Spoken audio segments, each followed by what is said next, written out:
Guys, what is up? Ryan Fox here, and welcome to another episode of Guide Dogs 101. Today we're actually going to be talking about one of the main topics of this YouTube channel, guide dogs.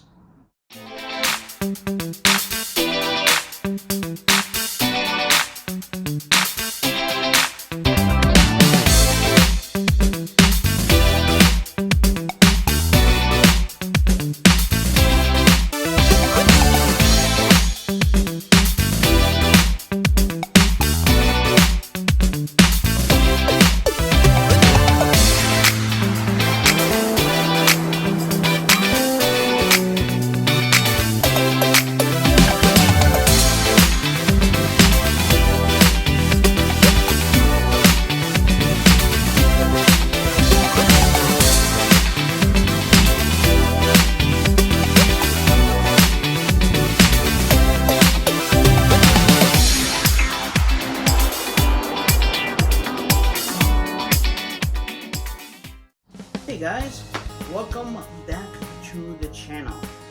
First and foremost, I have to apologize for the bit of a wait.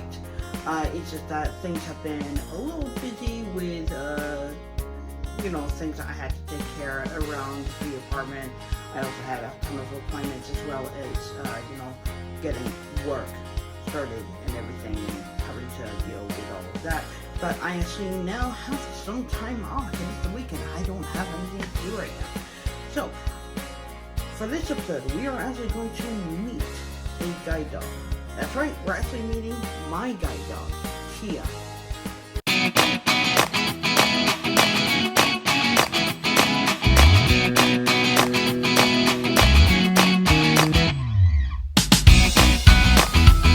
Alright everyone, so this right here is a guide dog. She doesn't look very guide doggish right now, because she's not working. So right now she can actually be a dog. She can do whatever she wants to do, as long as it's, not chaotic or anything. But this is a guide dog. She is 3 years old. She'll be turning 4 in August. She is a black Labrador Retriever. She's a purebred. And basically, she has had everything put into her from the guide dog school. So basically, with guide dogs, when they are first born until they are about 5 to 6 months old, they are at our facility, basically just being a puppy. But we actually do tests on them just to make sure that they will be eligible to become a guide dog. From 5 to 6 months old, for about a year and a half, they will actually live with what's called a foster family. A foster family is basically a volunteer family that will actually take care of the dog, and they will teach the dog basic training such as sit, down, stay, learning how to go to the bathroom on command. Yes, they actually do that. She goes to the bathroom on command. I tell her when she goes, and she does it. Of course, she's actually on a schedule, so that actually helps with that process. And then, of course, being exposed to public and all that kind of stuff.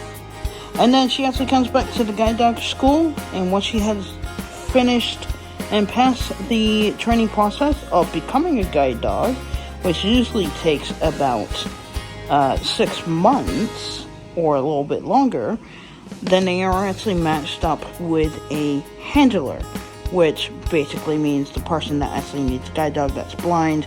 So, of course, I am her handler. She is my guide dog. She is my working service animal. And, of course, there's a 28-day training process that we actually have. So we have students that actually come to the school, and they spend 28 days learning how to work with these wonderful, wonderful animals. And if you think about it, with all the training and equipment that have actually been put into these dogs, quite literally, I have right in front of me a dog that is worth $70,000. Don't think you were actually thinking about that, were you? But she is my girl. She is my dog. She loves me. I love her.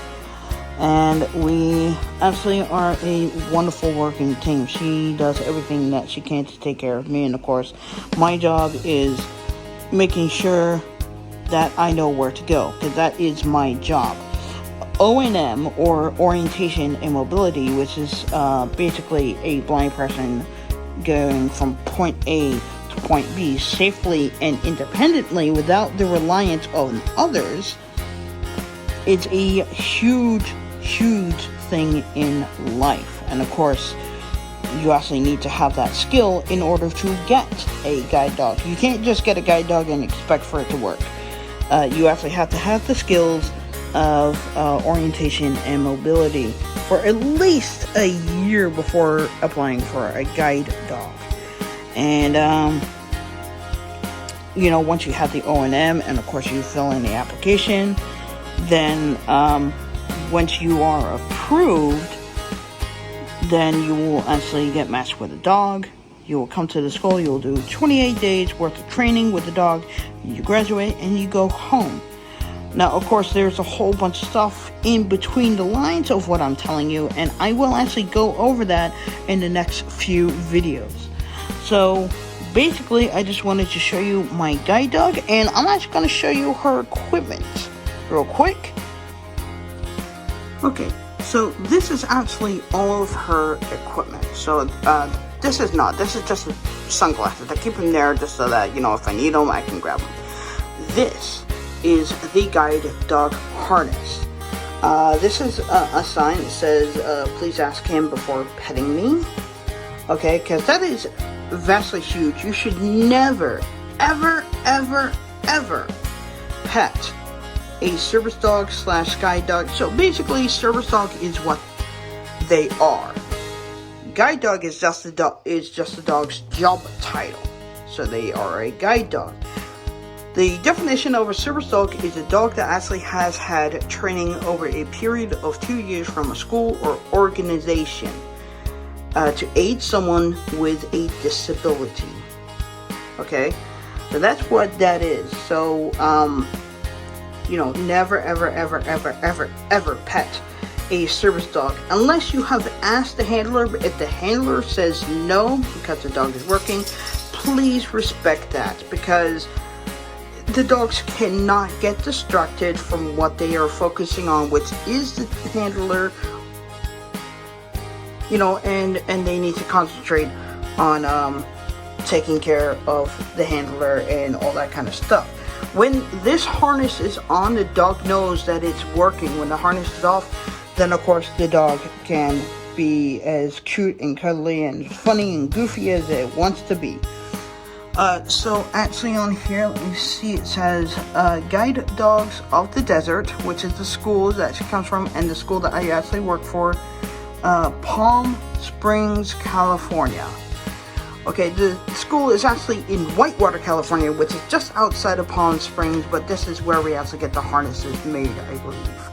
Okay, and the harness handle right here, this actually does detach, so if you're actually flying, you can actually take this harness handle off, but the dog will continue to wear the harness, so they still know that they're working.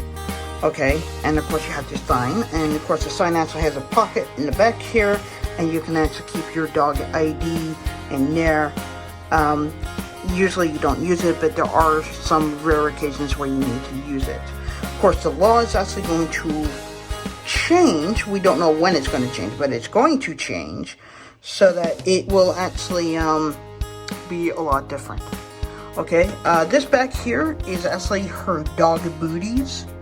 Honestly, Tia hates, and I mean hates, the booties. She really does.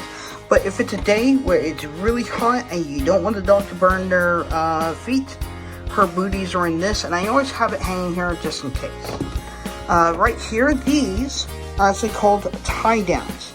And a tie down is basically a leash that you can actually put on a piece of furniture that you know is not going to move, like a bed or a couch or whatever, and they're tied down to this so that they just know that this is the area they need to stay in.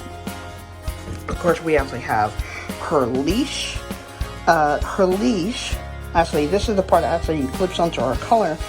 This part right here, this can actually unclip and that can actually clip onto this ring right here to make it a longer leash, and that's mostly for when you're doing obedience with the dog and also when you're relieving the dog.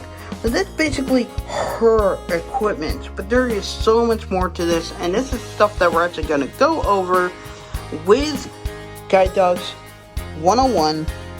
We're actually going to go over everything, and yes, well, there you go.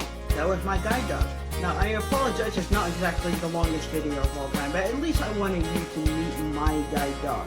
She is a working animal, and, you know, she's mine. You know, I need her. I am considered legally blind, but I have the worst night blindness, and I can barely see at nighttime.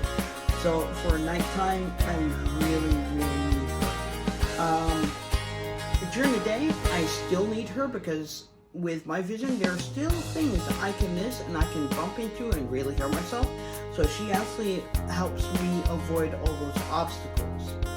Now, if you guys have any questions at all that you would like for me to answer, then please leave that in the comment section down below. I really encourage you guys to leave any questions down below. Okay, so that's basically it for the video. Again, I'm actually going to cover a whole bunch of topics that were actually in between the lines of what we have talked today. So, if you did like this video, then please go ahead and hit the like button. Also, comment on the video. Again, if you just have any comments or questions, which I do encourage, please leave that in the comment section down below, and I will definitely actually either answer you on the comment section, or I'll actually make a video of it to answer your questions. Now, of course, if you are not subscribed to the channel, then please consider hitting that subscribe button. Now, if you did hit that subscribe button, then go ahead and hit the bell notification button, because that will alert you for every time that I upload a video. That's pretty much it for me. I really hope you enjoyed the video, and I will catch you all in the next one.